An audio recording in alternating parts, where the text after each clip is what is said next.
I thought I knew my wife of 12 years until I found her second phone. David Martinez had always prided himself on being observant. As a forensic accountant, details were his livelihood. Numbers told stories that people tried to hide. But somehow, he'd missed the biggest deception happening right under his own roof. The morning started like any other Tuesday. Sarah kissed him goodbye, her lips tasting faintly of the vanilla coffee she always drank. "Working late again tonight, honey. The Henderson account is a nightmare." She smoothed his collar with practiced affection, the same gesture she'd made every morning for over a decade. David watched her drive away in her silver Lexus, the car he'd surprised her with for their 10th anniversary. He remembered how she'd cried that day, telling him he was the most thoughtful husband in the world.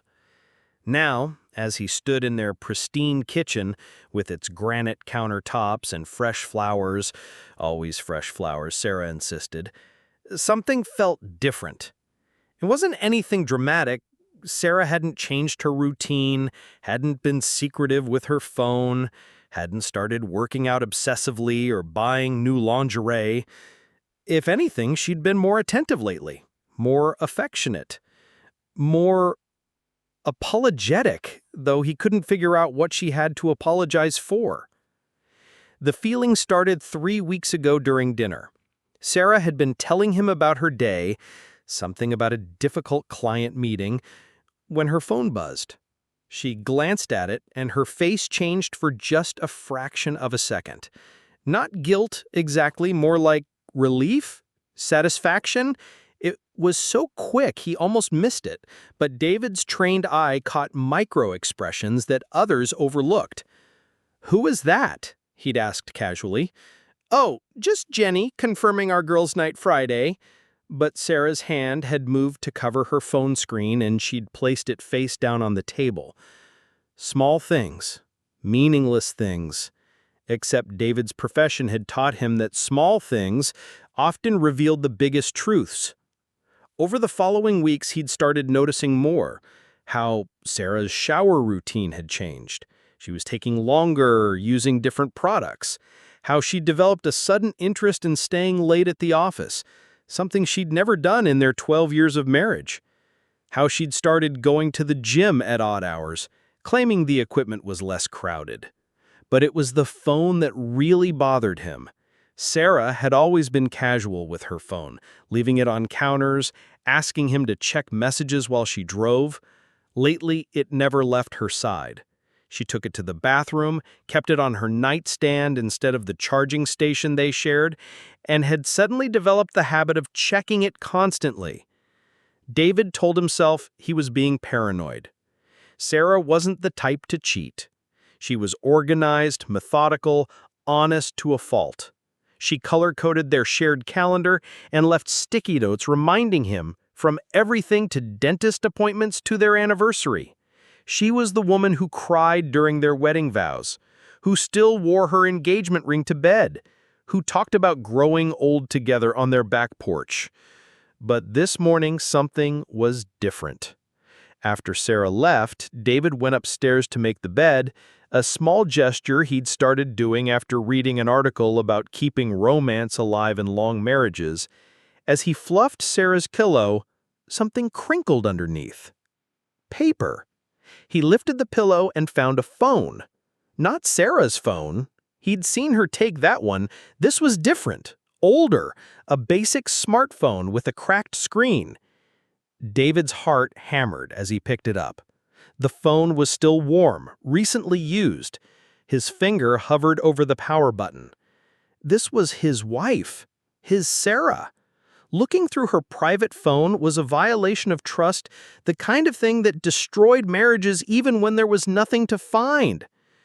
But the forensic accountant in him, the man who spent his days uncovering financial infidelities, couldn't ignore the evidence. Sarah had a second phone, hidden under her pillow, a phone she'd clearly been using that morning before he came upstairs. David pressed the power button. The phone screen lit up, revealing a text thread with a contact saved simply as J, and the most recent message made David's blood cold. "Can't wait to feel you again. Tonight, same place. Tell him you're working late." David's hands trembled as he scrolled up through months of messages that would shatter everything he thought he knew about his marriage and reveal a betrayal so systematic, so calculated, that it would challenge everything he believed about the woman he'd loved for 12 years. 3 months. She'd been planning this double life for 3 months, and I was reading every dirty detail. David sank onto the edge of their bed, the same bed where they'd made love just 2 nights ago, where Sarah had whispered, "I love you," against his neck afterward. The phone felt like it weighed 1,000 pounds in his shaking hands. The message thread with Jay went back to May 15th. David remembered May 15th perfectly. It was the day after Sarah had gotten that promotion she'd been wanting. They'd celebrated with dinner at Marcello's, their special place. She'd been radiant that night, glowing with happiness, reaching across the table to squeeze his hand. "I couldn't have done this without you, David. You're my rock." The first message from Jay was innocent enough. "Congratulations on the promotion. You deserve it." Sarah's response, "Thank you. David took me out to celebrate. He's so proud of me." But by May 20th, the tone had shifted. Jay had written, "I keep thinking about our conversation at the conference. You're an incredible woman, Sarah. Your husband is lucky." And Sarah had responded, "He is, isn't he? But sometimes I wonder what it would be like if—" David's stomach churned. He remembered that conference. Sarah had gone to Chicago for a 3-day marketing summit. She'd called him every night, sent pictures of her hotel room, complained about boring presentations. She'd even bought him a Cubs t-shirt from the airport, joking that she'd thought of him the whole time. By June, the messages had become flirtatious. Jay would send good morning texts that Sarah responded to before she even got out of bed. While David was downstairs making her coffee, she was upstairs texting another man. The forensic accountant in him automatically cataloged the pattern. Messages sent while David was in the shower, during his evening runs, while he worked late in his home office. July was when it became physical. David read message after message describing secret meetings, stolen kisses, the thrill of almost getting caught. Sarah, his methodical wife who planned everything down to the minute, had become an expert at deception. She'd created elaborate cover stories, late meetings with clients who didn't exist, girls' nights with friends who were never actually there, family emergencies that conveniently lasted just long enough for a hotel rendezvous. The worst part wasn't the sexual content, although that felt like being stabbed repeatedly. The worst part was reading Sarah's emotional messages, how she told Jay things she'd never told David, how she described feeling alive for the first time in years, how she wrote, "David is a good man, but he's so predictable, so safe. I love him, but I'm not in love with him anymore. Not like this." David had to stop reading. He ran to their bathroom and vomited, heaving until there was nothing left. The bathroom Sarah had redecorated last spring, asking his opinion on every tile choice, every paint color. She'd been so excited about their forever home, talking about the future they'd build together. When he could breathe again, he forced himself to continue reading. He needed to know everything. As a forensic accountant, he'd learned that partial information was more dangerous than complete ignorance. He needed the full scope of the betrayal. The messages revealed a level of planning that shocked him. Sarah had been methodical about her affair the same way she was methodical about everything else. She'd researched hotels, chosen times when David's schedule was predictable, even used cash from a secret account to avoid leaving digital traces. The woman who couldn't lie to save her life had become a master manipulator. August brought discussions of the future. Jay was pushing for more. He wanted Sarah to leave David, to start fresh with him. Sarah's responses were conflicted. "I can't just destroy his life. He doesn't deserve that. But God, I want to be with you so badly it physically hurts." September was when things got darker. Sarah began expressing frustration with David's routines, his predictability. She wrote, "He's so content with his little life, his morning coffee, his evening news, his weekend projects. He has no idea that I'm dying inside, that I need more than this suburban prison." October brought the plan. Jay had been offered a job in Seattle. He wanted Sarah to come with him. They discussed how she could transfer within her company, how they could start over somewhere no one knew them. Sarah wrote, "I need to figure out how to do this without destroying David completely. Maybe if I can make him think it's his idea somehow, or if I can make him fall out of love with me first." That message was dated 3 days ago. David's hands were numb. His wife wasn't just cheating on him, she was actively planning to leave him, to destroy their life together while pretending to love him every day. She was cooking his favorite meals while planning her escape. She was making love to him while planning her new life with another man. The most recent conversation revealed the final piece of Sarah's plan. Jay had written, "I have an idea. What if we make it look like he's the one cheating? I know a woman who would be willing to help. David would never fight the divorce if he thought he was the guilty party. He's too honorable." David's grief crystallized into something harder, colder, as he realized that Sarah wasn't just planning to leave him. She was planning to frame him as the cheater, to steal his reputation, his integrity, everything that defined him as a man. But Sarah had made one crucial mistake. She'd betrayed a forensic accountant, a man who knew exactly how to uncover the truth and document every lie. "I had a name, a face, and a 15-year professional relationship with the man who was destroying my marriage." David's forensic training kicked in, despite his emotional devastation. Evidence. He needed evidence.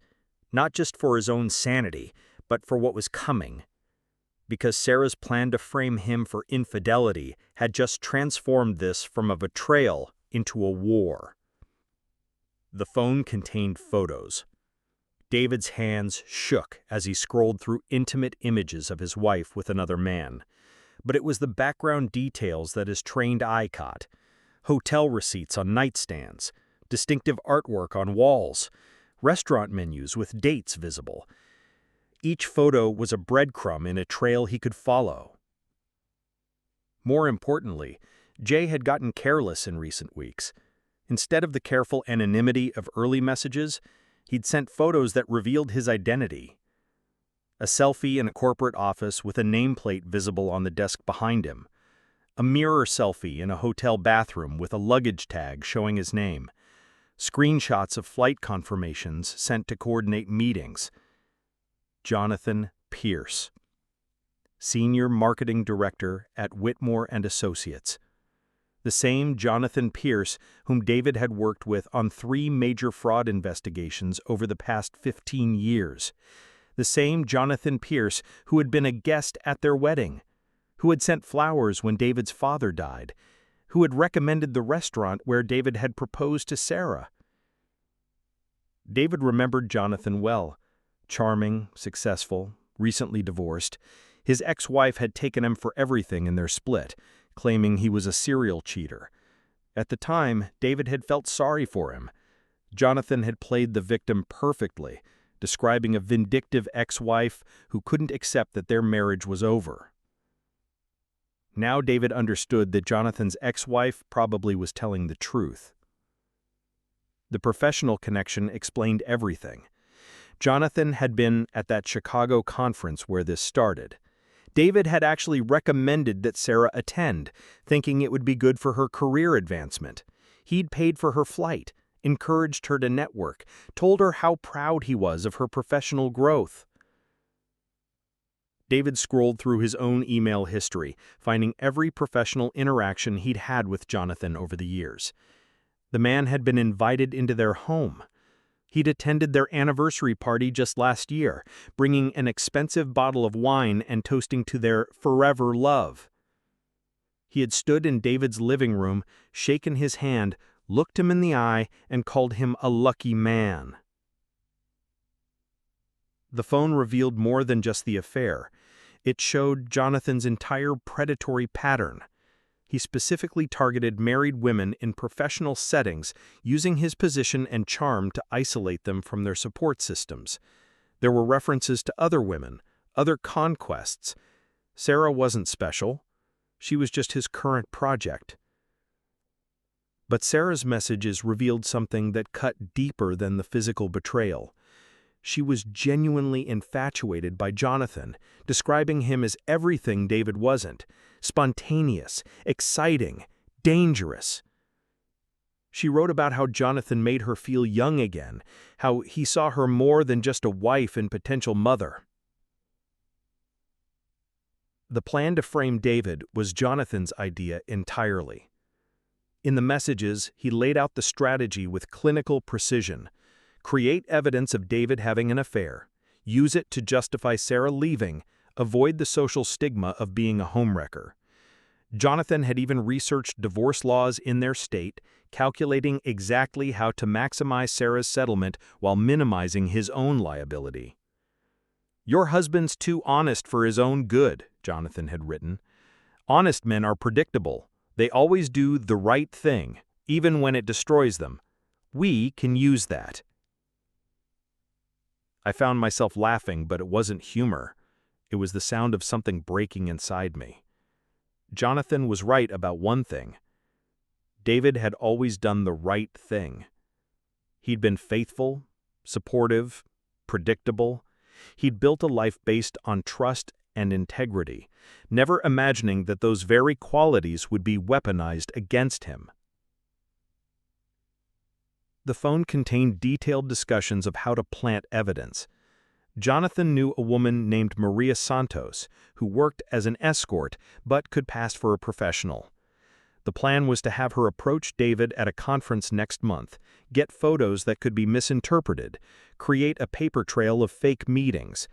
Sarah would discover the evidence and file for divorce, painting herself as the wronged party. But reading through Jonathan's messages, David recognized something else. The man was sloppy. He was used to dealing with emotional, reactive people who made decisions based on feelings. He'd never tried to manipulate someone with David's analytical skills and professional training. Jonathan had left digital footprints everywhere. Corporate credit cards used for hotel rooms, company car GPS records that would show his location during supposed business trips, email accounts that could be subpoenaed, financial records that would reveal the pattern of his affairs going back years. The final message thread revealed Jonathan's timeline. The setup was supposed to happen in 2 weeks at the National Forensic Accounting Conference in Denver, an event David had been planning to attend for months, an event David knew about because he'd mentioned it during their last professional call. But as David sat in his bedroom, surrounded by the evidence of his wife's betrayal, he realized that Jonathan Pierce had made a fatal error. He was about to try to con a forensic accountant who now had access to every detail of their plan, every lie they'd told, and every mistake they'd made. The hunter was about to become the hunted. They thought they were playing chess with a simple man, but they just handed their entire playbook to someone who specialized in destroying financial criminals. David spent the next 6 hours in his home office, treating Sarah's betrayal like the most important case of his career. He connected his laptop to a secure server, enabled screen recording software, and began systematically documenting everything. First, he photographed every message on the hidden phone, ensuring the timestamps and metadata were visible. Then he cross-referenced the dates with their shared calendar, their credit card statements, and his own memory. Every girls' night that was actually a hotel rendezvous. Every late meeting that was a dinner with Jonathan. Every family emergency that was a weekend getaway. The financial evidence was damning. Sarah had been sloppy with money, despite her claims of being careful. She'd used their joint account for Uber rides to hotels, thinking David never checked the statements in detail. She'd bought lingerie and charged it to their shared credit card, and then hidden the purchases among legitimate business expenses. She'd even used their airline miles to book flights for weekend trips with Jonathan, covering her tracks by claiming work required the travel. But David's forensic training revealed deeper patterns. Sarah had opened a separate savings account 3 months ago, slowly transferring small amounts from their joint checking. She'd told him it was for a surprise anniversary gift, and he'd smiled at her thoughtfulness. Now he could see it was an escape fund, carefully calculated to give her financial independence when she left. Jonathan's financial footprint was even more extensive. As a senior marketing director, he had access to corporate resources that he'd been using to facilitate the affair.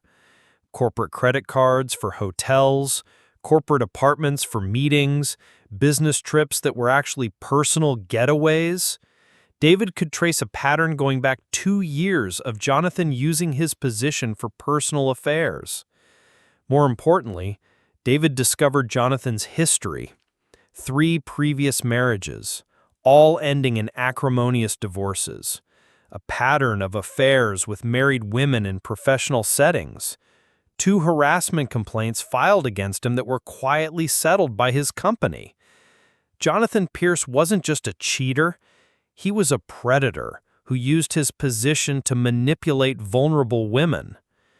David realized that Sarah wasn't Jonathan's first victim, and she wouldn't be his last. The man had refined his approach over years of practice. The conference meetings, the gradual emotional manipulation, the promise of a new life, it was all part of a script he'd used before. But unlike Jonathan's previous targets, Sarah was married to someone who could trace financial crimes across multiple jurisdictions and had professional relationships with investigators across the country. David began making calls, not to lawyers, not yet, to his professional network, fellow forensic accountants, fraud investigators, corporate security specialists.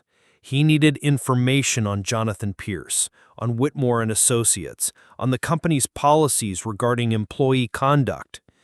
What he learned was illuminating. Whitmore and Associates was already under investigation by the SEC for financial irregularities. Jonathan's expense accounts had been flagged for review. His corporate credit card usage showed patterns that suggested personal use of company resources.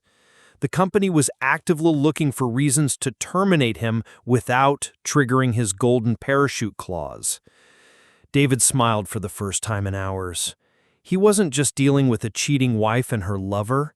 He was dealing with a man who was already vulnerable to professional destruction. But David's plan went deeper than simple revenge.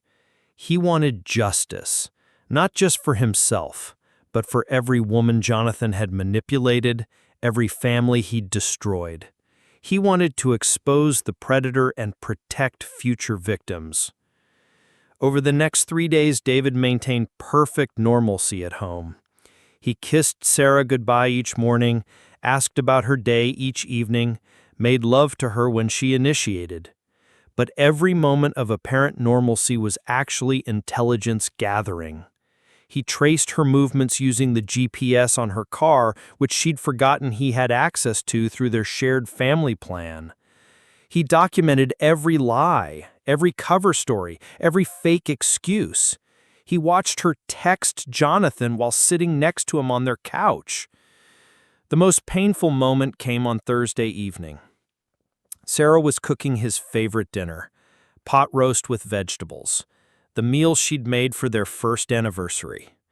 She was humming while she worked, looking genuinely happy. For a moment, David almost believed it was real. Then her hidden phone buzzed with a text from Jonathan. 2 more weeks and we're free. I love you, baby. Sarah smiled as she read it. The same smile she'd given David 1,000 times over 12 years of marriage. But this smile wasn't for him. It was for the man who was planning to destroy his life. That night, as Sarah slept beside him, David finalized his counter-strategy. He wouldn't wait for their plan to unfold. He wouldn't be a passive victim of their manipulation. He was going to dismantle their scheme piece by piece, using every tool in his professional arsenal. David opened his laptop and began typing an email to Maria Santos, the escort Jonathan planned to use to frame him. The subject line read, "Business proposition. Much more lucrative than your current job." If Jonathan wanted to play games with his life, David would show him what happened when you tried to con a forensic accountant. But David's real masterpiece wasn't the email to Maria. It was the comprehensive dossier he was preparing to send to the SEC, the IRS, and Whitmore and Associates Board of Directors, a document that would destroy Jonathan Pierce's career, finances, and freedom, while exposing him as the serial predator he really was.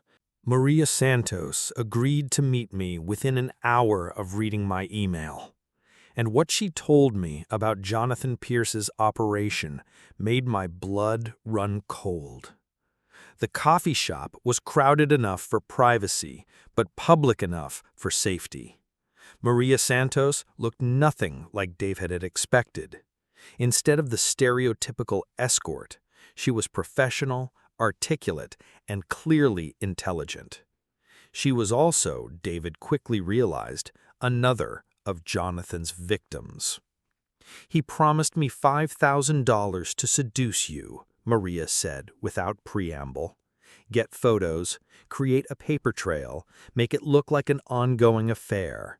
He said you were some boring accountant who would be easy to manipulate." David slid his phone across the table, showing her one of Jonathan's messages detailing the plan. Maria's face hardened as she read. "This is the third time he's hired me for something like this," she admitted. "I thought it was just cheating husbands trying to frame their wives for better divorce settlements. I didn't realize." She paused, studying David's face. "You're not what he described at all." Over the next hour, Maria revealed the scope of Jonathan's operation. He didn't just target married women for affairs. He systematically destroyed their marriages for financial gain. The women he seduced were always wealthy or married to wealthy men. He'd cultivate emotional dependence, then manipulate them to leave their husbands with favorable divorce settlements. If the women couldn't be convinced to leave, he'd create evidence to frame the husbands for infidelity. He's done this at least 6 times that I know of. Always professional women, always with substantial assets. He has lawyers, private investigators, even a couple of judges who owe him favors. It's not just an affair, it's an organized fraud. David's forensic mind processed this information with growing clarity. Jonathan wasn't just a serial cheater. He was running a sophisticated financial crime operation. Sarah wasn't his girlfriend, she was his current mark. Maria pulled out her own phone and showed David photos from previous jobs. Hotel rooms, staged intimate scenes, fabricated evidence of affairs that had never happened. She had documentation going back 3 years of Jonathan's schemes. "Why are you telling me this?" David asked. Maria's expression grew distant. "Because my sister was one of his targets. Rachel Pierce. She was married to him 5 years ago. He destroyed her completely. Convinced her to leave her first husband, married her for access to her trust fund, then cheated on her and left her with nothing. She killed herself 2 years ago." The pieces clicked into place. Jonathan's ex-wife, the one he claimed was vindictive and greedy, she'd been trying to warn people about his true nature. She'd probably died knowing that her killer was still out there, still destroying lives. "I've been documenting everything, building a case, but I needed someone with the right skills and connections to help me expose him. When your email mentioned you were a forensic accountant, I knew this was my chance." David felt a shift in his understanding of the situation. This wasn't just about saving his marriage or getting revenge on Jonathan. This was about stopping a predator who had been operating with impunity for years. "I need everything you have," David said. "Every document, every photo, every piece of evidence. And I need you to help me modify Jonathan's plan." Over the next 2 hours, David and Maria crafted a counter-strategy that would turn Jonathan's own methods against him. Instead of David being framed for an affair, they would create evidence of Jonathan's criminal operation. Maria would wear a wire to their next meeting, getting him on record discussing the fraud scheme. David would document the financial crimes, the pattern of behavior, the systematic destruction of families. But the most brilliant part of the plan involved Sarah. Instead of confronting her directly, David would give her the chance to save herself. He would reveal Jonathan's true nature, show her that she wasn't his only victim, and offer her the opportunity to help bring him down. She might not take it, Maria warned. Some of his victims become so emotionally dependent that they'll defend him even when shown proof of his crimes. David nodded. But Sarah's not stupid. She's methodical, analytical.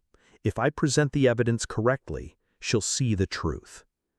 That evening, David prepared his presentation like he was facing the most important jury of his career. Financial records showing Jonathan's pattern of targeting wealthy women. Court documents from his previous divorces revealing his predatory behavior. Maria's testimony about the systematic fraud operation. Most damaging of all, recordings Maria had made of Jonathan bragging about his conquests, describing the women he'd manipulated as marks and easy money. David also prepared a complete dossier for law enforcement. Jonathan's crimes crossed state lines and involved financial fraud, making it a federal case. The FBI's white-collar crime division would be very interested in a serial predator who used interstate commerce to facilitate fraud schemes. But first, he would give Sarah one chance to do the right thing. As David finished his preparation, Sarah's hidden phone buzzed with a message from Jonathan. "Everything's in place for next week. After we frame your husband, we'll disappear to Seattle and start our new life. I can't wait to finally have you all to myself." David screenshotted the message and added it to his evidence file, not knowing it would be the last lie Jonathan would ever tell his wife. Tomorrow night, Sarah would come home from another fake girls' night to find David waiting in their living room with printed copies of every message, every financial record, and every piece of evidence that proved the man she thought she loved was actually a predator who saw her as nothing more than his latest victim. Sarah walked through our front door at 11:47 p.m., her hair mussed and her lips swollen from another man's kisses, and found me sitting calmly in our living room with 15 pounds of evidence spread across our coffee table. Sarah froze in the doorway, her keys still in her hand. David had arranged the evidence like a forensic presentation. Financial records in chronological order, printed messages organized by theme, photographs of Jonathan with his previous victims displayed like a police investigation board. "David?" she said, her voice small, uncertain. "What's all this?" "Sit down, Sarah." David's voice was steady, professional. He'd practiced this moment for hours, knowing that his tone would determine whether she became defensive or cooperative. "We need to talk." Sarah approached slowly, her eyes scanning the documents. David watched her face as recognition dawned. The hotel receipts she thought he'd never noticed. The credit card statements showing purchases she'd tried to hide. Screenshots of text messages she thought were private. "You went through my phone?" The accusation came out weak, without conviction. "Your hidden phone, yes, the one you kept under your pillow." David picked up the device and placed it on the table between them. "But this isn't really about the phone, Sarah. It's about Jonathan Pierce.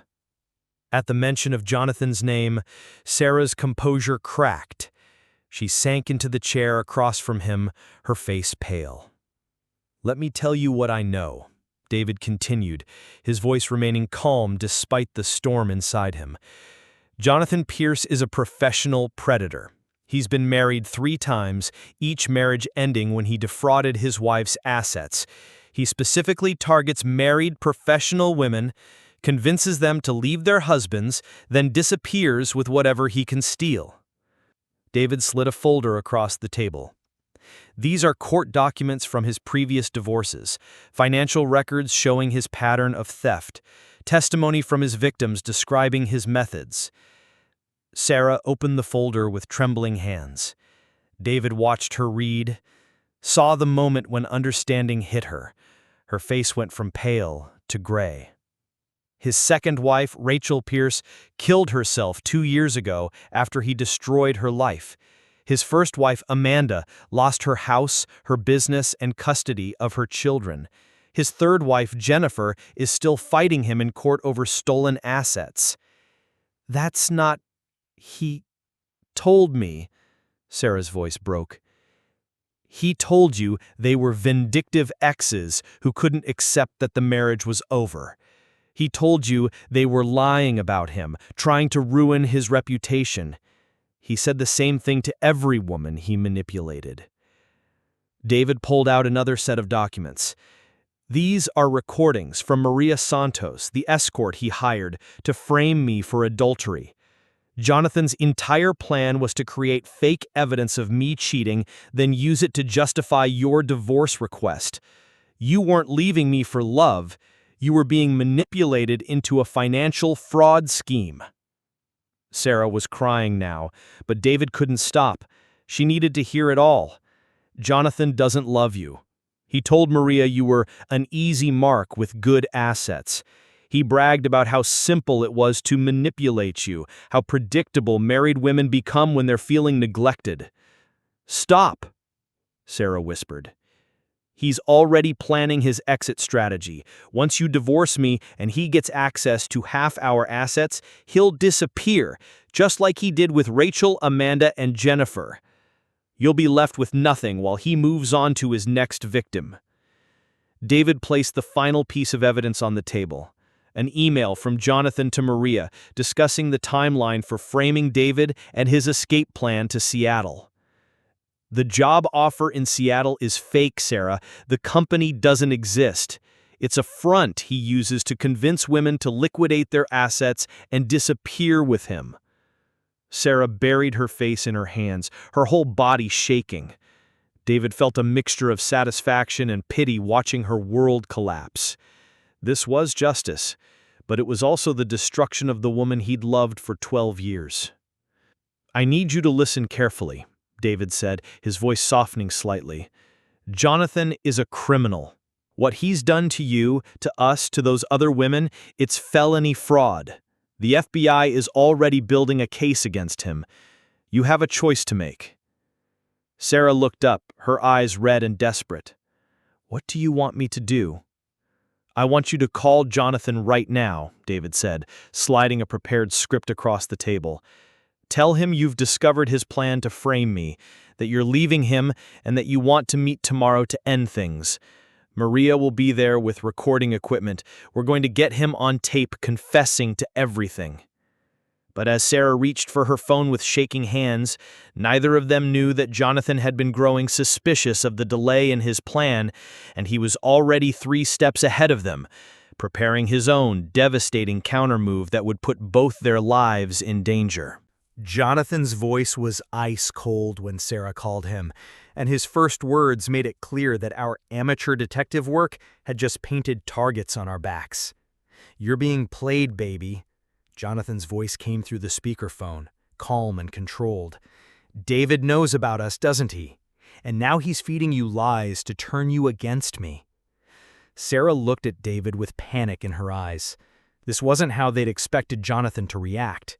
The script they'd prepared assumed he would be defensive, desperate, willing to meet and explain himself.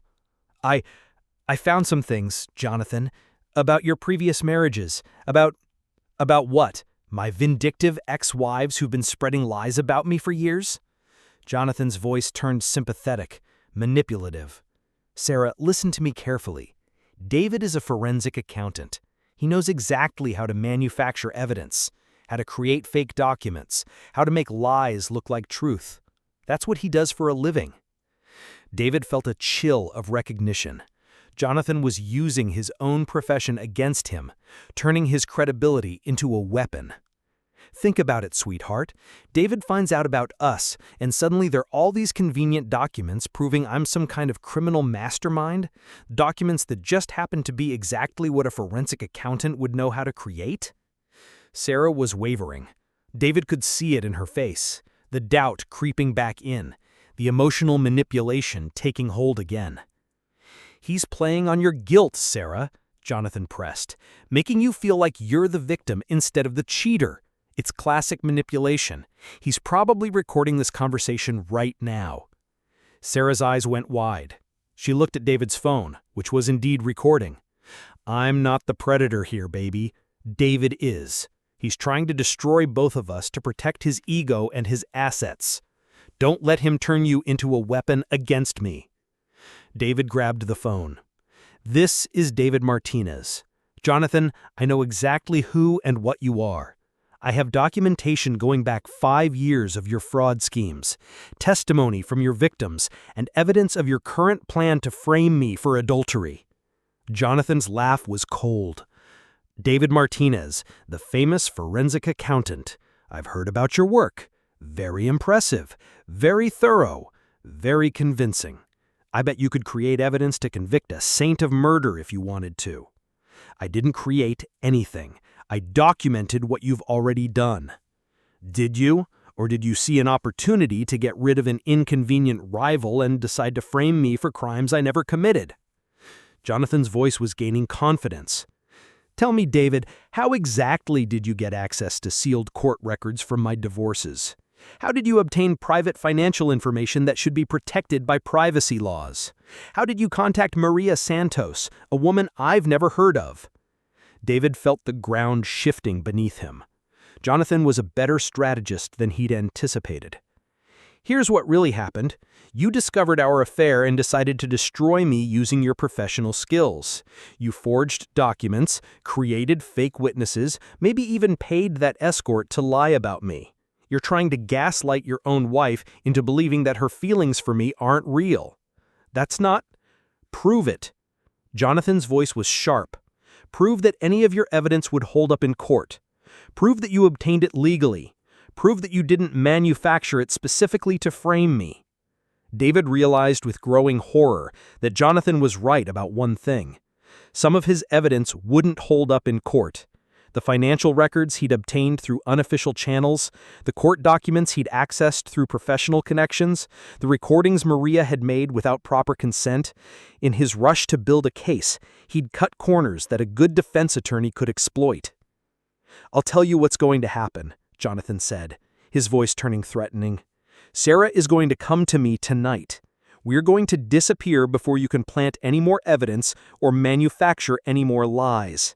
And then we're going to let the authorities know about your harassment campaign, your illegal access to private records, and your attempt to frame an innocent man. Jonathan, please, Sarah whispered. I saw the messages on the phone. I know about the plan to... What plan? The plan that David claims exists? Sarah, honey, David could have faked those messages in 5 minutes. He could have bought a burner phone, created fake conversations, made it look like whatever he wanted. That's child's play for someone with his skills. David watched Sarah's faith crumble in real time. Every piece of evidence he'd shown her could theoretically be fabricated by someone with his expertise. Jonathan was systematically destroying his credibility by using his own competence against him. Meet me at the usual place in 1 hour. Come alone. Don't tell David where you're going. If he really believes I'm dangerous, if he really thinks I'm some kind of predator, then you'll be safer away from him until we can sort this out. Sarah, don't, David said urgently. He's manipulating you again. Look at the evidence. Evidence you could have created, Jonathan interrupted. Sarah, who do you trust? The man who's been lying to you for weeks, spying on you, violating your privacy? Or the man who loves you enough to protect you from a dangerous obsession?" The line went dead. Sarah stared at the phone, then at David, her face a mask of confusion and fear. "I don't know what to believe anymore," she whispered. David felt everything slipping away. Jonathan had turned his strengths into weaknesses, his evidence into liability, his rescue attempt into a trap. As Sarah gathered her keys and headed for the door, David realized that Jonathan's most devastating move wasn't turning Sarah against him, it was forcing him to choose between letting his wife walk into a predator's hands or committing crimes himself to stop it. But David had one advantage Jonathan didn't know about. Maria Santos was already at the usual place with FBI surveillance equipment, and she just heard Jonathan confess on a recorded phone call to planning kidnapping and interstate flight to avoid prosecution. Agent Rebecca Martinez answered her phone on the first ring and said the words that changed everything. "We've been hunting Jonathan Pierce for 3 years." David's hands shook as he dialed the number Maria had given him for her FBI contact. Sarah had left 20 minutes ago, and every second that passed increased his panic that he'd never see her alive again. "Agent Martinez, this is David Martinez. Maria Santos said you were investigating Jonathan Pierce." "Mr. Martinez, where are you right now?" The agent's voice was sharp, professional. "At home. My wife just left to meet Pierce. I think she's in danger." "We know. We've been monitoring Pierce's communications for the past 6 months. Your wife is safe. She's being followed by a surveillance team." David's legs gave out. He sank into his chair, overwhelmed by relief and confusion. "You've been watching him?"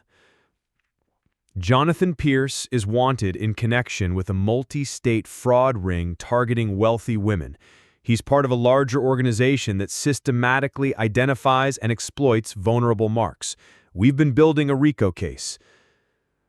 Agent Martinez explained that the FBI had been tracking Jonathan for years, but he'd always been careful to stay just within legal boundaries. His psychological manipulation was cruel, but not criminal. His financial schemes were unethical, but technically legal. They needed him to cross a line that would give them grounds for arrest. "Your evidence package was exactly what we needed. Maria Santos has been working with us as a confidential informant for 18 months. When she contacted us about your situation, we realized Pierce was finally escalating to overt criminal activity." David felt a mix of vindication and humiliation. So Sarah really is in danger? She was. Pierce's pattern shows that when his schemes are threatened, he becomes violent. 3 of his previous victims required hospitalization. 1 never recovered from her injuries. "But you said she's safe." "Because we're already there, Mr. Martinez. Pierce doesn't know it, but his usual place is the Grandview Hotel on Route 9. We've had it under surveillance for 2 months. Maria is in the lobby wearing recording equipment. Your wife is covered by federal agents." Agent Martinez walked David through the operation. They'd been using Maria to gather evidence on Pierce's network, documenting the systematic fraud schemes. David's involvement had provided the final pieces they needed: evidence of interstate fraud, conspiracy, and now attempted kidnapping. Pierce made his fatal mistake when he told your wife to disappear with him. That crosses into kidnapping and conspiracy to commit fraud across state lines. We have everything we need for arrest warrants. David's phone buzzed with a text from an unknown number.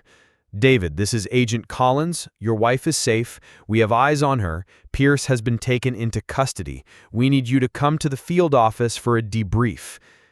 The next 3 hours passed in a blur. FBI field office, statements, evidence review, formal interviews. David learned that Jonathan's network had defrauded at least 23 women across 7 states, stealing an estimated $4.2 million over 5 years. "Your documentation was crucial," Agent Martinez told him. "We had pieces of the pattern, but your forensic analysis connected everything. Pierce will be going away for a long time." But David's primary concern wasn't justice. It was Sarah. "She's in protective custody," Agent Collins explained. "Pierce's arrest will trigger reactions from his network. We need to ensure she's safe while we roll up the rest of the organization." How is she handling this?" Agent Collins's expression softened. "She's devastated, Mr. Martinez. She genuinely believed Pierce loved her. Learning the truth about his manipulation, about the systematic way he exploited her emotions, it's traumatic." David was allowed to see Sarah after midnight. She was in a safe house, curled up on a couch with an FBI victim advocate sitting nearby. When she saw David, she broke down completely. "I'm so sorry. I'm so sorry. I destroyed everything. I destroyed us." David held her while she cried, feeling his own grief finally surface. The anger, the betrayal, the fear, it all crashed over him as the adrenaline of the investigation faded. "He made me feel so special," Sarah whispered. "So alive. I thought you didn't see me anymore, didn't want me anymore. I thought our marriage was just routine and obligation." "Why didn't you talk to me? Why didn't you tell me you were unhappy?" "Because I didn't want to hurt you. You're such a good man, David. You deserve better than someone who could be manipulated so easily." They talked through the night, with FBI agents providing security and victim advocates helping them process the trauma. Sarah described how Jonathan had systematically isolated her from her support system, made her question her own perceptions, convinced her that her marriage was holding her back from her true potential. He knew exactly what to say. He studied me, learned my insecurities, my dreams, my fears. Every conversation was designed to make me more dependent on him and more distant from you. Agent Martina has explained that this was Jonathan's pattern. He was a master manipulator who used sophisticated psychological techniques to break down his victims' resistance. "Mrs. Martinez, you're not the first intelligent, successful woman to be deceived by Pierce. He's a professional predator who spent years perfecting his methods." As dawn broke over the safe house, Sarah looked at David with tears in her eyes and asked the question that would determine their future. "Can you ever forgive me? Can we ever get past this? Or did I destroy 12 years of marriage for a man who never existed?" David's answer would come not in words, but in actions, because Jonathan Pierce's arrest was only the beginning of a legal battle that would test their marriage in ways the affair never could, and reveal secrets about Sarah's manipulation that even the FBI hadn't uncovered. 3 days after Jonathan's arrest, Agent Martinez called with news that turned Sarah from victim back into suspect. "We found $50,000 in cash in her personal safety deposit box that she never mentioned." David stared at Agent Martinez across the FBI conference table, feeling like he was trapped in a nightmare that kept getting worse. Sarah sat beside him, her face pale with shock. "I don't understand. What safety deposit box?" Agent Martinez slid a document across the table. "Bank records show you opened this box 6 months ago under your maiden name. The signature matches your handwriting samples." Sarah studied the papers, her confusion apparent. I would remember opening a safety deposit box." "Mrs. Martinez, we need you to be completely honest with us. Jonathan Pierce had detailed knowledge of your financial accounts, your social security number, your mother's maiden name. Either you gave him that information or you were working with him more closely than you've admitted." David felt his world tilting again. For 3 days, he'd been rebuilding trust with Sarah, believing she was purely a victim of Jonathan's manipulation. Now the FBI was suggesting she might have been a willing participant in fraud. "What else was in the box?" David asked. Agent Martinez hesitated. "Copies of your personal financial records, David. Tax returns, investment statements, property deeds, information that would be necessary for someone planning to steal your assets. Sarah was shaking her head frantically. I didn't put those there. I don't even know where this bank is. But David's forensic mind was already analyzing the implications. Sarah had access to all their financial information. She could have copied everything without his knowledge. The timing of the safety deposit box coincided with when her behavior had started changing. There's more, Agent Martinez continued.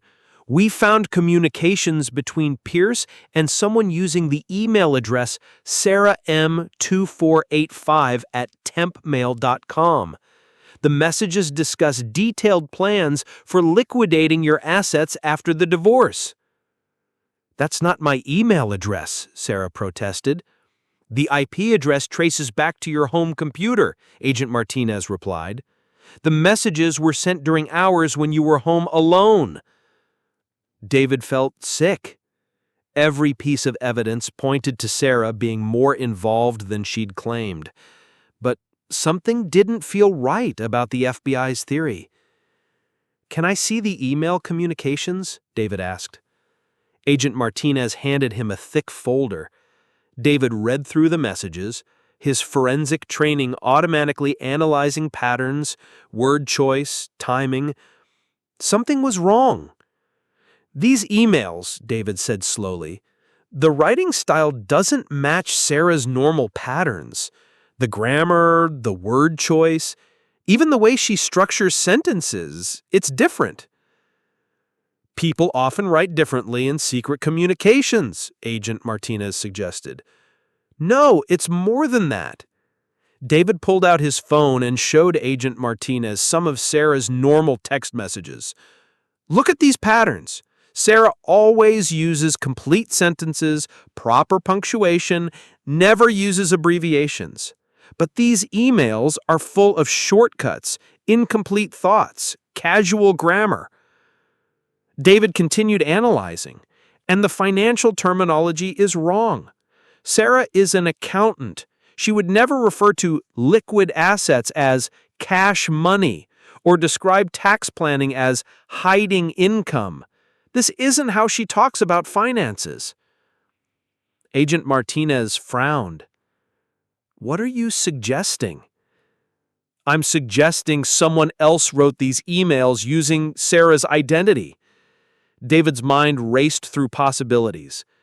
The safety deposit box, the copied financial records, the email account. Someone wanted it to look like Sarah was collaborating with Jonathan. But who would... Sarah stopped mid-sentence, her face going white. Oh my God, the house key. What house key? Agent Martinez asked. 3 months ago, I thought I lost my house key. I searched everywhere, finally had to get a new one made. But what if someone took it? David remembered. Sarah had been frantic about the missing key, worried about security, insisting they change the locks, but they'd been busy with work and had kept putting it off. Someone could have been entering our house when we weren't home, David realized, accessing our computer, copying documents, planting evidence. Mrs. Martinez, you're asking us to believe that someone orchestrated an elaborate frame-up to make you look like Pierce's accomplice. Not someone, David said, pieces clicking into place. Jonathan himself. Think about it. If Sarah appeared to be a willing accomplice, it would destroy her credibility as a witness against him. No jury would believe a woman who is supposedly in on the fraud scheme. Sarah grabbed David's arm. The computer. Remember how it kept running slowly? How we thought it might have a virus? What if someone was remotely accessing it? David was already calling his IT security consultant. Within an hour, forensic analysis revealed that their home computer had been compromised by sophisticated spyware, allowing remote access to files, emails, and even the ability to send messages from their accounts. The spyware was installed 4 months ago, the consultant reported. Someone had physical access to the machine for approximately 30 minutes. They could have monitored all computer activity, copied files, even created fake email accounts using your personal information. Agent Martinez was looking more convinced. Pierce had the technical knowledge to install this kind of surveillance, and he had the motivation to frame Mrs. Martinez if his scheme was discovered. But the most damning evidence came from Jonathan's phone records seized during his arrest. Buried in thousands of text messages was a thread with someone labeled tech support, discussing the installation of monitoring software and insurance policies for the operation. He was setting Sarah up from the beginning, David realized. The affair wasn't just about stealing our assets, it was about ensuring Sarah couldn't testify against him by making her look like a co-conspirator. The safety deposit box records revealed another crucial detail. The box had been accessed multiple times by someone using Sarah's ID, but the security camera footage showed it wasn't Sarah. The woman using her identity was Maria Santos. Maria was working both sides, Agent Martinez said grimly. She was feeding us information about Pierce while also helping him frame your wife. Why? Sarah asked. Why would she help him frame me? Agent Martinez consulted her notes. Financial records show Pierce paid Maria $25,000 to handle the wife problem. She was supposed to gain your husband's trust, discredit your testimony, and provide Pierce with an escape route if the scheme was discovered. But as the truth about Maria's betrayal sunk in, Agent Martinez received a call that changed everything. Pierce just made bail. Someone posted a $2 million bond anonymously, and he's disappeared. We think Maria Santos helped him escape, and they're both in the wind.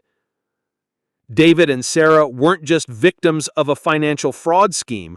They were witnesses in a federal case against a man who was now free, desperate, and had every reason to ensure they could never testify against him. Agent Martinez handed us new identities and said the words that turned our suburban nightmare into a federal manhunt. Jonathan Pierce just murdered a witness in Phoenix, and you're next on his list. The FBI safe house felt like a prison.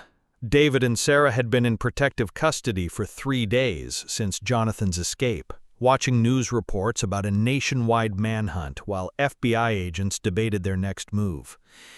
The witness in Phoenix was Rebecca Chen. She was scheduled to testify about Pierce's fraud network next month. Someone shot her in her driveway yesterday morning. Sarah grabbed David's hand. How do you know it was Jonathan? Security footage shows Maria Santos casing the neighborhood 2 days before the shooting. We also intercepted a burner phone communication between Pierce and an unknown accomplice discussing cleaning up loose ends. Agent Martinez spread photos across the table. Crime scene images, surveillance footage, phone records.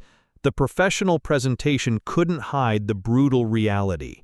Rebecca Chen had been executed to prevent her testimony. The Phoenix shooting changes everything, Agent Martinez continued. Pierce has escalated from fraud to murder. He's no longer just running from financial crimes, he's eliminating witnesses to avoid life in prison. David studied the evidence with his analytical mind, but his emotions were screaming. 3 days ago, he'd thought the worst was over. Jonathan was arrested, the fraud scheme exposed, his marriage damaged but potentially salvageable. Now, they were running for their lives from a killer. How many other witnesses are there? David asked. 12 women across 7 states who were willing to testify. After Rebecca's murder, 6 have recanted their statements and disappeared. 3 are in protective custody, like you. The other 3, Agent Martinez's expression was grim, we haven't been able to locate them. Sarah was crying quietly. This is all my fault. If I hadn't been so stupid, so easily manipulated. No, Agent Martinez interrupted firmly. Pierce is a predator who spent years perfecting his methods. You're not responsible for his crimes. But David understood Sarah's guilt. Her affair had set this entire chain of events in motion. If she hadn't been vulnerable to Jonathan's manipulation, Rebecca Chen would still be alive. Other women wouldn't be running for their lives. "What's the plan?" David asked. "Witness protection is one option. New identities, relocation, complete separation from your previous lives. But Pierce's network is sophisticated. They've found protected witnesses before." "What's the other option?" Agent Martinez smiled grimly. "We use you as bait." The operation was audacious. Instead of hiding from Jonathan, they would draw him out by appearing vulnerable. David and Sarah would return to their normal routines under heavy surveillance, creating opportunities for Jonathan to make a move. When he did, FBI agents would be waiting. "It's dangerous," Agent Martinez admitted. "Pierce is desperate now. He's killed once and won't hesitate to kill again. But it's also our best chance to catch him before he murders more witnesses." David looked at Sarah. She was terrified but determined. "We have to do it," she said quietly. "We can't let him hurt anyone else because of us." The operation took a week to set up. David returned to work, followed by undercover agents posing as clients and contractors. Sarah resumed her normal schedule with FBI surveillance tracking her movements. Their house was equipped with cameras, sensors, and panic buttons. Every routine activity was choreographed to provide maximum security while appearing natural. The psychological toll was devastating. Every shadow could hide a killer. Every unexpected sound might be their last. David found himself analyzing every person they encountered, wondering if strangers were assassins. Sarah jumped at every phone ring, every doorbell, every unexpected noise. But the surveillance revealed something unexpected. Jonathan wasn't the only one watching them.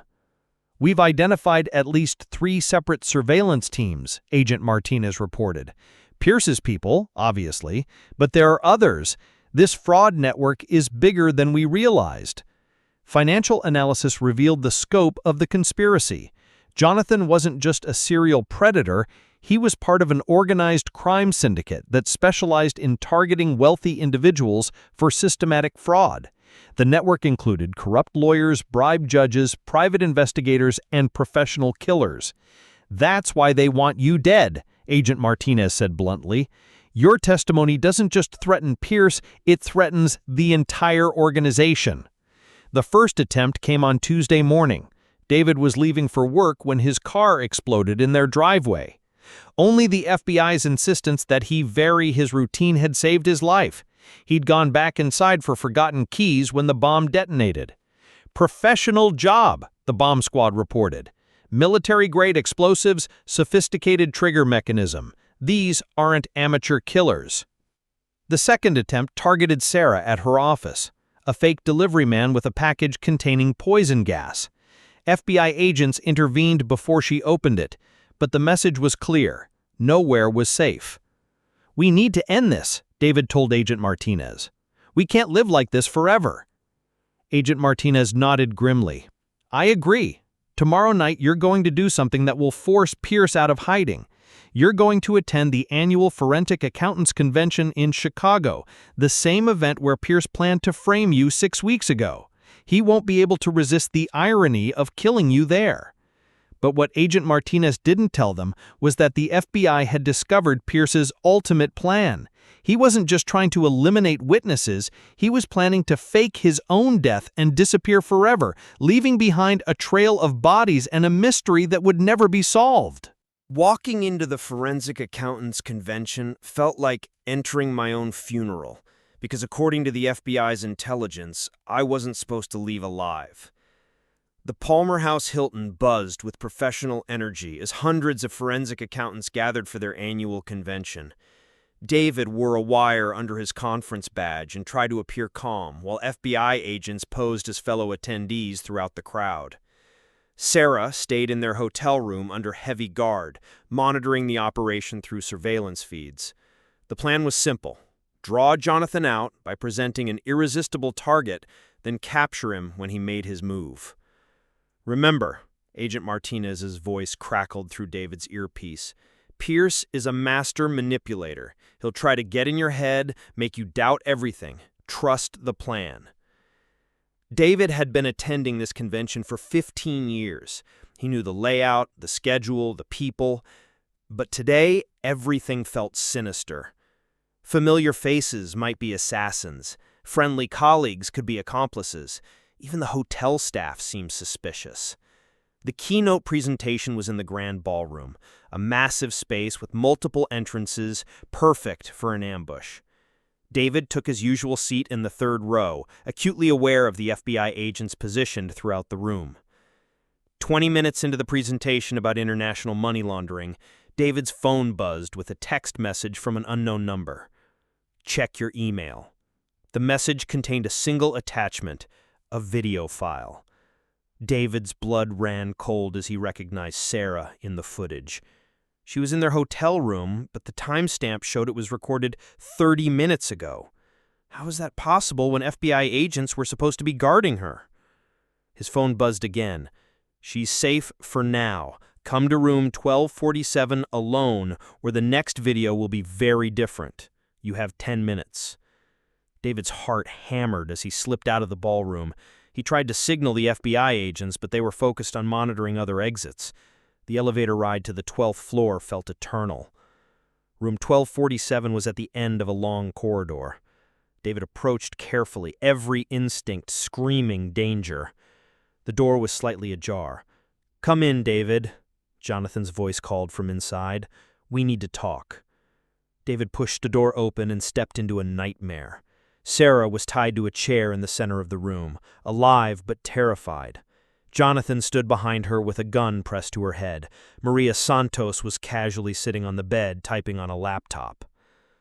You're probably wondering how we got past FBI security. The answer is simple. We never left the hotel. We've been here for 3 days, waiting for you. The explosion? The poison package? Distractions. We needed the FBI to think we were hunting you when we were actually already in position. Jonathan smiled coldly. Maria has been monitoring FBI communications for days. We knew about the convention plan before your wife did. David realized how thoroughly they'd been outmaneuvered. While the FBI focused on external threats, Jonathan and Maria had infiltrated the hotel itself. What do you want? Initially, your death, obviously. You've caused considerable problems for our organization. Jonathan gestured around the room. But circumstances have changed. We have a better idea. Maria looked up from her laptop. We're going to stage your suicide, David. A forensic accountant overwhelmed by guilt about his wife's affair, driven to kill her and then himself. Very tragic. Very believable. The FBI will find exactly what we want them to find. Forged evidence of you embezzling client funds to pay for Sarah's affair expenses, a manufactured history of domestic violence, a carefully constructed narrative of a man driven to murder-suicide by betrayal and financial ruin. David saw the brilliance of the plan. His reputation for integrity would actually work against him post-mortem. People would assume that only devastating guilt could drive such an honest man to violence. Maria's been documenting your abusive behavior for weeks. Fake witness statements, doctored photos, manufactured evidence. When the police investigate your deaths, they'll find a comprehensive history of a scaling domestic violence. But the FBI knows the truth. The FBI will be told that you discovered their investigation, realized you were about to be exposed for embezzlement, and chose murder-suicide over prison. Maria showed David her laptop screen. I've been creating false evidence of you stealing from clients for months. Very sophisticated work. It'll pass forensic analysis. David felt despair crushing him. Even in death, Jonathan would destroy his reputation, his legacy, his memory. Sarah would be remembered as an abuse victim, David as a killer. There is another option, Jonathan said thoughtfully. You could disappear with us. Fake your deaths here. Start over somewhere else. We could use someone with your skills in our organization." "Never." "I didn't think so. You're too honorable for your own good." He checked his watch. "Maria, how much longer?" 2 minutes. The FBI will breach the room in exactly 90 seconds, based on their established response patterns. David realized they'd been timing everything perfectly. The FBI was being manipulated just as thoroughly as he and Sarah had then. "Any last words?" Jonathan asked, raising his gun. Jonathan's face went from confident predator to trapped animal in the space of a heartbeat. And his next words revealed why he'd been so desperate to eliminate witnesses. "You have no idea who you're really dealing with, do you?" Agent Martinez ripped off her disguise as FBI agents flooded the room. Jonathan spun wildly, looking for escape routes that didn't exist. Maria dropped her laptop and reached for a concealed weapon, but was tackled before she could draw it. "Jonathan Pierce, you're under arrest for murder, conspiracy, fraud, and—" "Stop!" Jonathan's voice was desperate now, all pretense of control gone. "You don't understand. I'm not the one in charge. I'm just middle management. If you arrest me, they'll kill everyone I've ever been connected to." Agent Martinez ignored him, continuing with the Miranda rights. But David heard something in Jonathan's voice that made him listen more carefully. Fear. Genuine, bone-deep terror that went beyond concern about prison time. "You have to listen to me," Jonathan said urgently as agents cuffed him. "Your wife isn't safe. Even with me in custody, they'll come for her. They'll come for both of you." "Who will?" David demanded. "The people I work for. This whole operation, it's not about money. It's about intelligence. Financial intelligence from wealthy individuals, their business connections, their political relationships. I'm just the harvesting tool." Agent Martinez paused the arrest procedure. "What are you talking about?" Jonathan laughed bitterly. "You think this is about romance fraud? About stealing money from housewives? You're so far off base, it's pathetic." Maria, now in handcuffs, looked at Jonathan with panic. "Shut up. You know what happens if you talk." "What happens if I don't talk?" Jonathan snapped back. "They're going to eliminate both of us anyway. We've been compromised. The network will cut us loose." Agent Martinez grabbed Jonathan by the shoulders. "What network? Who are you working for?" "Foreign intelligence, state-sponsored industrial espionage disguised as romance fraud. We target spouses of executives, government contractors, military personnel. The affairs are just cover for intelligence gathering." David felt the world tilting again. Sarah's affair wasn't random victim selection. It was targeted espionage. Why Sarah? "I'm just a forensic accountant." "Just a forensic accountant who works with defense contractors, has security clearance, and access to classified financial records. Your wife was never the target, David. You were. The affair was just the entry point." Agent Martinez was already on her radio, calling for backup, notifying counterintelligence, escalating the case to national security levels. Sarah was recruited through professional conferences, gradually manipulated into emotional dependence, then used to access your home computer, your files, your professional networks. Every girls' night was actually a debriefing session. Every intimate moment was intelligence collection. David thought back to Sarah's changed behavior, her new interest in his work, her casual questions about his clients and cases. He'd attributed it to renewed interest in their relationship. Actually, she was being used as an intelligence asset. "She doesn't know, does she?" Agent Martinez asked. "Sarah has no idea she was being used for espionage. As far as she's concerned, it really was just an affair. That's what makes her such an effective asset. Genuine emotional responses, no conscious deception to detect." The implications were staggering. Sarah's guilt and trauma were real, but they were based on a relationship that never existed. Jonathan had been playing a role from the beginning, collecting intelligence, while she thought she was falling in love. The suicide plan, David realized, that wasn't about eliminating witnesses, that was about covering up the espionage operation. Exactly. Romance fraud is a local crime. Murder-suicide is a tragedy, but espionage is treason. The difference between prison time and execution." Maria finally spoke up, her voice cold with resignation. "He's told you everything now. We're both dead. You might as well add us to witness protection because our own people will kill us before any foreign government does." Agent Martinez looked confused. "Your own people?" "American citizens working for foreign governments," Jonathan explained. "The network recruits from inside, dissatisfied government employees, financially desperate contractors, ideologically motivated traitors, people with access and motivation to sell out their own country." "Names. I need names." Jonathan shook his head. "I only know my immediate handlers. The network is compartmentalized for security. But I can tell you this.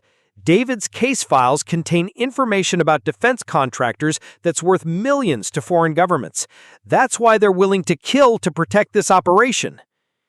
David thought about his current cases: a fraud investigation at a major aerospace company, suspicious financial activity at a defense technology firm, irregularities in government contract billing, information that could reveal American defense capabilities, manufacturing locations, research priorities.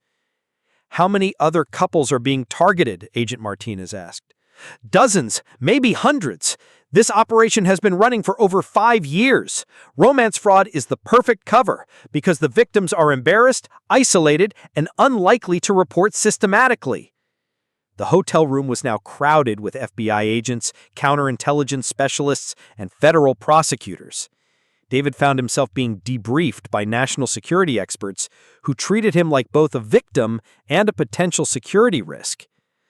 "We need to examine every case file you've worked on for the past 2 years. Every client meeting, every document you've accessed, every conversation you've had about work." "What about Sarah?" "She'll need to be debriefed as well, separately. We need to determine exactly what information she inadvertently passed along and assess the damage to national security." As they prepared to leave the hotel, Jonathan called out to David one last time. "I'm sorry about your wife," he said, and for the first time his voice sounded genuinely remorseful. "She really did love me, you know. That part was real for her. I wish I could have felt something real back." But as they escorted Jonathan toward the elevator, an explosion rocked the hotel and Agent Martinez grabbed David's arm with fear in her eyes. "They found us. The network is cleaning house, and they're willing to bring down this entire building to eliminate loose ends." The espionage network wasn't finished with Jonathan and Maria. They were about to demonstrate that in the world of international intelligence, even arrested assets who cooperate with the authorities aren't safe from elimination. The explosion wasn't meant to kill us. It was meant to create chaos so that Jonathan Pierce could disappear forever. And as the smoke cleared, I realized we'd been playing into their hands all along. Emergency lights flashed through the smoke-filled corridor as FBI agents rushed to secure the area. David found himself pressed against the wall, Agent Martinez shielding him with her body as debris rained down from the damaged ceiling. "Sound off!" Agent Martinez shouted into her radio. "Where's Pierce?" The response crackled back through static. "Gone." The explosion took out the service elevator. Someone rappooned down the shaft during the confusion. David felt a sick sense of déjà vu. Once again, Jonathan had been 3 steps ahead of everyone. The arrest, the confession, the emotional revelation about espionage, it had all been performance. "Maria's gone too," another agent reported. "Both subjects escaped during the evacuation." Agent Martinez cursed under her breath. This was planned. The whole thing, getting arrested, confessing, creating a distraction for escape. David's analytical mind processed the implications. The confession about espionage, was any of it true? Some of it, probably. The best lies are mostly truth. Agent Martinez was coordinating the responsible talking, but Jonathan gave us just enough information to sound credible while revealing nothing that could actually damage his network. As they evacuated the hotel, David realized the devastating genius of Jonathan's plan. By confessing to espionage, he'd shifted the focus from romance fraud to national security. By claiming Sarah was an unwitting asset, he'd made her a person of interest to counterintelligence. By providing partial information about a foreign network, he'd created a complex investigation that would take years to unravel. Meanwhile, the real Jonathan Pierce, if that was even his real name, had vanished into a system designed to make people disappear. "Where's Sarah?" David asked as they reached the command vehicle outside. "Safe house. She's being debriefed by counterintelligence." Agent Martinez's expression was grim. "David, I need to prepare you for something. Sarah's situation has become very complicated." "What do you mean?" "Even if she was an unwitting asset, she still compromised classified information. She's not just a victim anymore, she's a security risk. There might be charges." David felt the ground falling away from beneath him. Sarah had been manipulated, used, traumatized, and now she might face prosecution for treason. That's insane, she didn't know. "Doesn't matter. Negligent handling of classified information is still a crime. The prosecutors are reviewing her case now." The next 24 hours passed in a blur of interrogations, security briefings, and legal consultations. David was questioned by FBI agents, NSA analysts, Pentagon security officers, and Justice Department prosecutors. Every case he'd worked on, every conversation he'd had with Sarah about work, every document in his home office was scrutinized for security implications. The picture that emerged was terrifying. Sarah's questions about his work, her newfound interest in his cases, her casual inquiries about his clients, it had all been intelligence collection.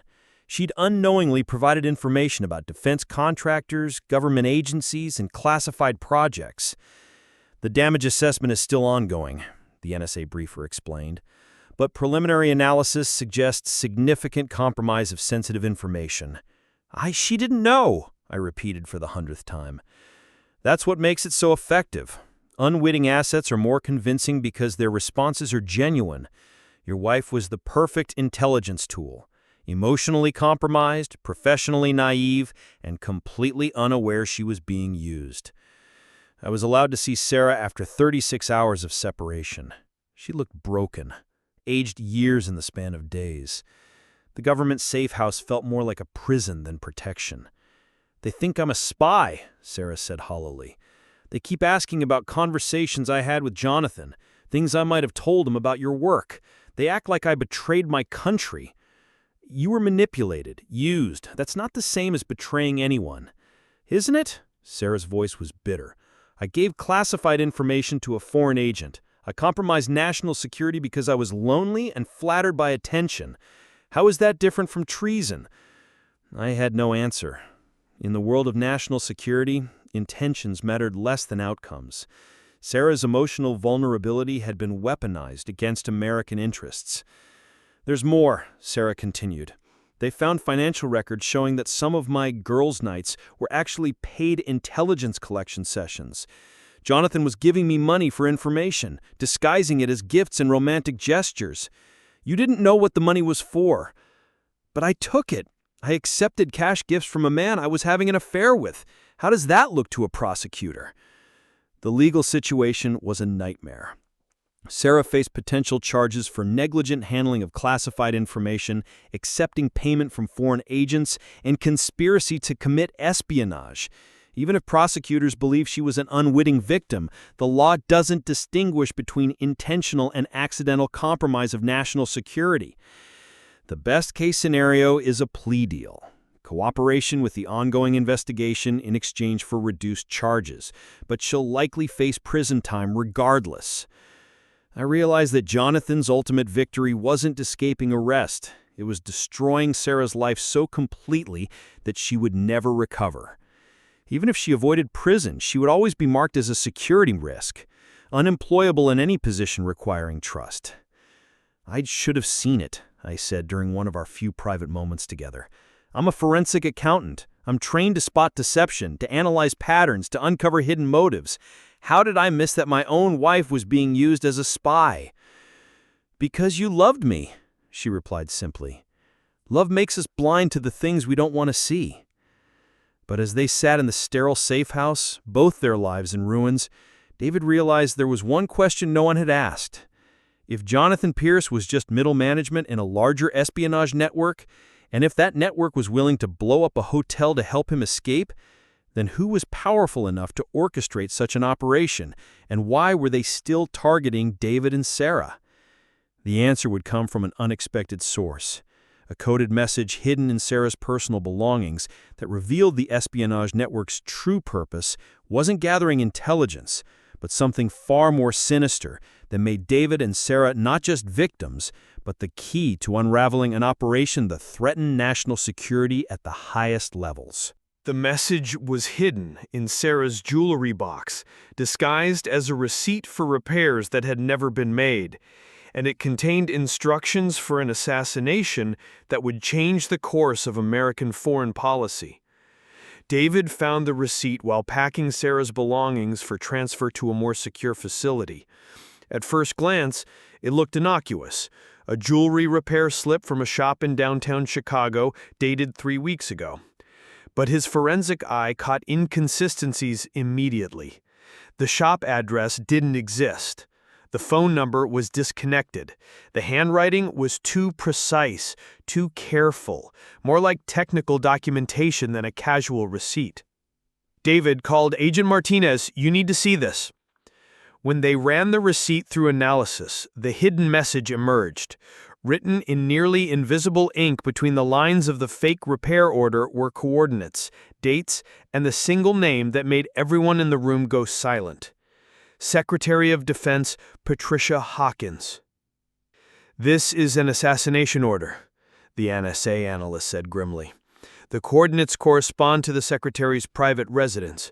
The date is next Tuesday, when she's scheduled to host a classified briefing with NATO commanders." Agent Martinez stared at the document. "Sarah, where did you get this?" "I don't know," Sarah said, her voice shaking. "I've never seen it before. It wasn't in my jewelry box when I packed." David realized the terrible truth. They planted it, either Jonathan's people or someone else in the network. They wanted us to find it. "Why would they want us to discover an assassination plot?" Agent Martinez asked. "Because they want us to stop it," David said, pieces clicking into place. "Think about it. If we prevent the assassination, we save the Secretary of Defense and become heroes.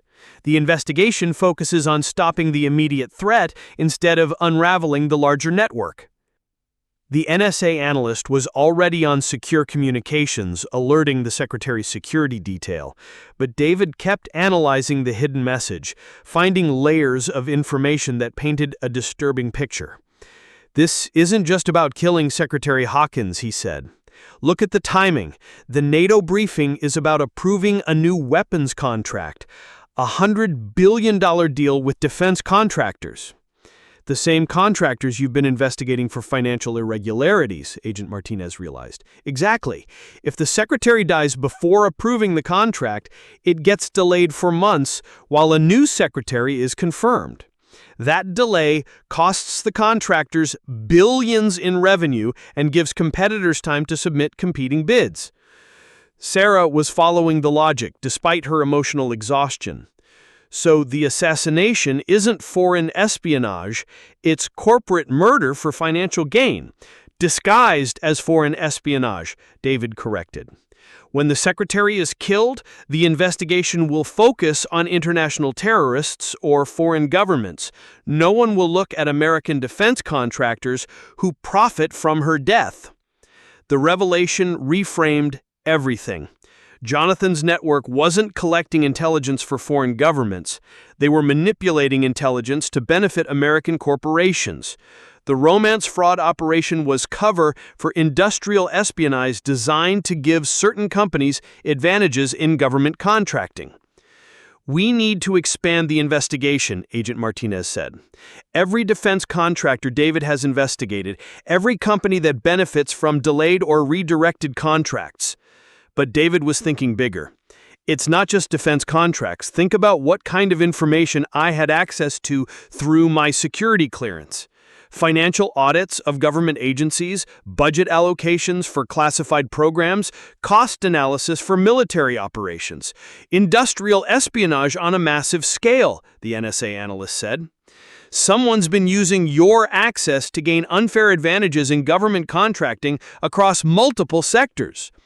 The investigation expanded rapidly. Financial analysis revealed a web of connections between defense contractors, private intelligence firms, and the romance fraud network. Companies were paying millions for inside information about government contracts, budget priorities, and competitive bidding processes. Jonathan wasn't working for foreign governments. He was working for American corporations willing to commit treason for profit. The assassination plot against Secretary Hawkins was designed to be the network's final operation before disappearing. Kill the secretary, blame foreign terrorists, collect payment from defense contractors who benefited from the delayed weapons approval, then dissolve the network and scatter. Except we found the message, which means they wanted us to find it. Why? Sarah asked. David felt a chill of understanding. Because stopping the assassination makes us heroes. Heroes who are too valuable to prosecute for security violations. Heroes who get medals instead of prison sentences. You think this is all orchestrated? Agent Martinez asked. I think we've been playing by their rules from the beginning.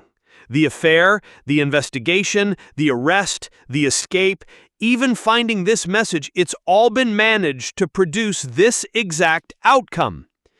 The NSA analyst was reviewing communications intercepts. David's right.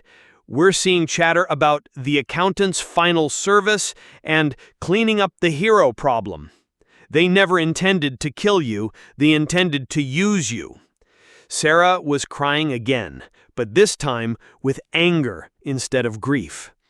So even stopping Jonathan, even saving the secretary, it's all part of their plan? The beautiful part is that it doesn't matter, David said grimly. We have to stop the assassination regardless of their motives. We can't let the secretary die just to avoid being manipulated.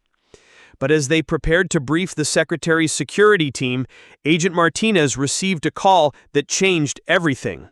Secretary Hawkins is already dead, she said, her face pale. Car accident 30 minutes ago. Brake failure on a mountain road in Colorado. The room fell silent as everyone realized the horrible truth. The assassination plot they'd discovered wasn't the real operation. It was misdirection. While they've been focused on protecting Secretary Hawkins from a future attack, the actual murder had already been carried out using a completely different method. But David's forensic mind was already working on the final puzzle. If the network could orchestrate such an elaborate deception, if they could manipulate investigations and government responses with such precision, then the car accident that killed Secretary Hawkins wasn't the end of their plan. It was the beginning of something much larger that would determine who really controlled American foreign policy. As I watched the news coverage of Secretary Hawkins' tragic accident, I realized that everything, the affair, the investigation, even our survival, had been choreographed by people who understood that the perfect crime isn't one that can't be solved, but one where solving it serves the criminal's interests. 3 months later, David stood in the garden of their new home in Oregon, watching Sarah tend to her vegetable patch. They had new identities, new careers, new lives purchased with their testimony against the espionage network.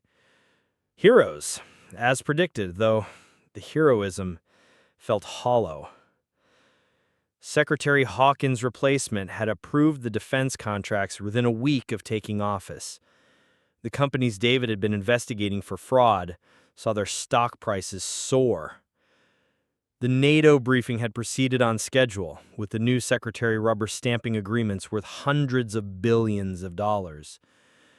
The investigation into the romance fraud network had resulted in dozens of arrests, congressional hearings, and legislative reforms. David and Sarah had testified before Congress, been interviewed by national media, and received commendations from the FBI. But David knew the truth. They had been perfect pawns in someone else's game. The garden looks good, David said, joining Sarah among the tomato plants. It's therapeutic, she replied. Growing something real, something honest. They rarely talked about the past now. Sarah was in therapy, working through the trauma of manipulation and betrayal. David had started a small accounting practice, specializing in fraud prevention for nonprofit organizations. They were rebuilding their marriage, one day at a time. But the questions haunted him. Jonathan Pierce had never been found. Maria Santos had turned up dead in a Mexican jail, apparently killed by other inmates. The evidence against the espionage network had been overwhelming, but David suspected they'd only caught the expendable foot soldiers while the real architects disappeared. Do you ever wonder, Sarah said quietly, if we're still being watched? I'd wondered the same thing. Their new identities were supposedly secure, but their case had been so public, their faces so recognizable. Sometimes I caught glimpses of surveillance that might have been paranoia or might have been real. I think, I said carefully, that we served our purpose, whatever that purpose was. The evening news was full of familiar stories. Defense contractors winning lucrative government contracts, congressional investigations into intelligence failures, foreign policy debates shaped by the very information David had unknowingly helped compile through his security clearance. We stopped them, didn't we? The network, the espionage operation? I pulled her close, smelling the honest scent of soil and growing things in her hair. We stopped the part they wanted us to stop. Because that was the terrible beauty of the perfect crime. Make the victims complicit in their own manipulation. Make the investigation part of the plan. Make the heroes serve the villains' interests while believing they were fighting for justice. Secretary Hawkins' death had shifted American foreign policy exactly as someone had intended. The defense contractors David had been investigating for fraud were now funded and operational. The classified information he'd inadvertently provided had given certain companies decisive advantages in government bidding. And David and Sarah, the heroic couple who had exposed an espionage network, were living proof that the system worked, that justice prevailed, that American intelligence could protect national security from foreign threats. The perfect cover story for domestic criminals who'd manipulated government policy for corporate profit. I love you, Sarah said, and I knew she meant it with the desperate intensity of someone who'd almost lost everything. I love you too. And that was the one thing the manipulators hadn't counted on. Despite everything they'd endured, despite the betrayal and trauma and fear, David and Sarah had survived. Their marriage was stronger now, built on complete honesty and shared suffering. The criminals had gotten their perfect crime, their policy changes, their billions in defense contracts. But they hadn't destroyed the love between David and Sarah Martinez. That victory, as small as it was, belonged to them alone. As the sun set over their new life, David made a silent promise. Someday, when enough time had passed, when he understood the full scope of what had been done to them, he would return to his forensic accounting skills. He would trace the money, follow the connections, and expose the truth about who really controlled American foreign policy. But not today. Today was for tomatoes and therapy, for rebuilding trust and healing trauma. Today was for the simple victory of two people who had been used as weapons against each other, but had chosen love instead of destruction. The perfect crime had succeeded, but it hadn't won everything.